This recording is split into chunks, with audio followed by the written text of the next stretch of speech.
ஆண்டவர் இந்த நாளில் உங்களை ஆசீர்வதிப்பாராக.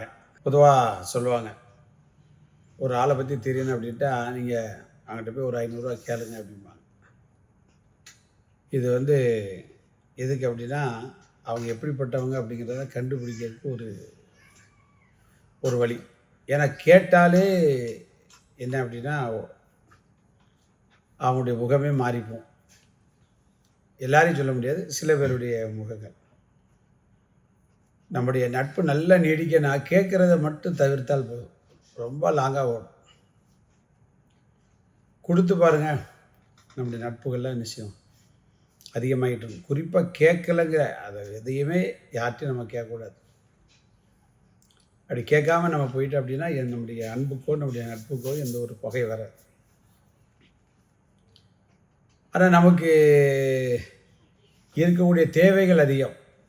கேட்காமல் இருக்க முடியாத ஒரு சூழ்நிலைகளை தான் நம்ம வாழ்கிறோம். யார்ட்டையாவது எப்படியாவது கேட்கணும் அப்படிங்கிற ஒரு உணர்வு நம்ம அறியாமலே வந்துடும். எதன் அடிப்படையில் அப்படின்னா, நம்முடைய பழக்கத்தின் அடிப்படையில் வரும், சொந்த பந்தங்கள் என்கிறதன் அடிப்படையில் வரும், நட்புறவில் வரும். அதில் நம்ம அனுபவித்தது எது அப்படின்னு பார்த்தா, பகையை தான் நிறைய நேரம் நம்ம சம்பாத்தியம் பண்ணிடுறோம். இந்த அனுதின கர்மலித நிச்சயம் கேட்டுக்கொண்ட அருமையான தேவனுடைய பிள்ளைகளே, ஒன்றை நம்முடைய வாழ்க்கையில் நம்ம அடிக்கடி மறந்து போயிடும். அது என்ன அப்படின்னு பார்த்தீங்க அப்படின்னா, பைபிள் என்ன சொல்லுதோ அதை நம்ம மறந்துடுவோம். மனுஷ வார்த்தை நம்புறது, அவங்க பேசுகிற வார்த்தை. மனித பொதுவாக சொல்லுவாங்களே, எலுமில்லாத நாக்கு என்ன வேணாலும் பேசுவாங்க. நிறைய மனிதர்களே நம்ம பார்க்கலாம். அவங்க பேச்சை கேட்டு நம்ம நம்பி பல விதங்களில் வெட்கத்துக்கு உட்படுத்தப்பட்டவர்களாய் நம்முடைய பாதை கடந்து வந்திருக்கிறோம். அதுதான் நம்முடைய வாழ்க்கை மனதை பல வருஷங்கள் கூட நம்ம நிச்சயம் வேதனைப்படுத்தியிருக்கோம்.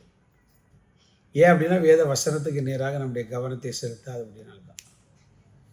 ஏன்னா வேதம் தெரிந்தவர்கள் தானே, நம்ம ஆண்டவரை பற்றி அறிந்தவர்கள். அப்போ பைபிள் என்ன சொல்லுது?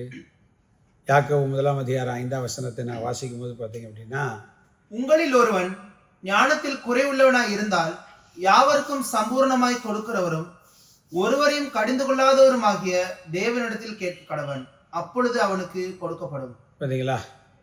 நம்முடைய ஆண்டவரை குறித்து வேதம் மிக தெளிவாய் சொல்லுகிறது.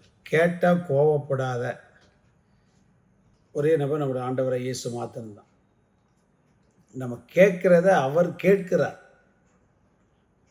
அவர் ரொம்ப விரும்புகிறார்.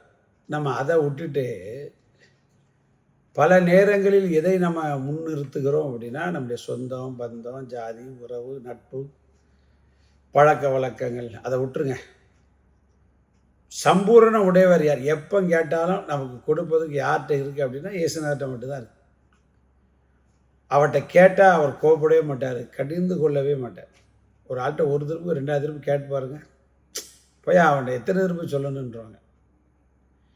நீங்கள் எவ்வளவோ உதவி செய்திருப்பீங்க, ஆனால் நம்ம கேட்கும்போது அது ஆபத்தாக முடிச்சிடும். ஏசிட்டே ஒருத்தன் வந்தான் பற்றியில் ஐஸ்வர்யவான், அப்படி போய் நீ உள்ளதை விற்று நீ தரித்திருக்க கூட அதோடு போனவன் தான், அதுக்கப்புறம் வரவே இல்லை. அதனால் இந்த அனுதின கண்மலித்த நிகழ்ச்சியை கேட்டு எத்தனையோ பேர்கிட்ட கேட்டும் கிடைக்காம நீங்கள் மன வருத்தத்தோடு கேட்டுட்டு இருந்தீங்கன்னா, பைபிளில் இதை கேட்டு பெற்றுக்கொண்ட ஒரு லிஸ்ட்டு பெருசாக இருக்குது. ஆனால் சொன்னால் கேளுங்கள் தரப்படும், அவர்கிட்டே கேளுங்க. தராமல் இருக்கவே மாட்டார். சுகமாக இருக்கலாம், பலனாக இருக்கலாம், தேவையாக இருக்கலாம்,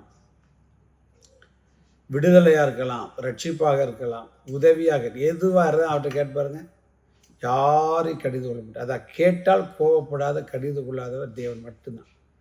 ஆனால் கொஞ்சம் மனுஷர்கிட்ட கேட்குறத விட்டுட்டு ஆண்டவர்கிட்ட கேளுங்க, சம்பூர்ணமாக தந்தவங்களை ஆசீர்வதிப்பார். God bless you.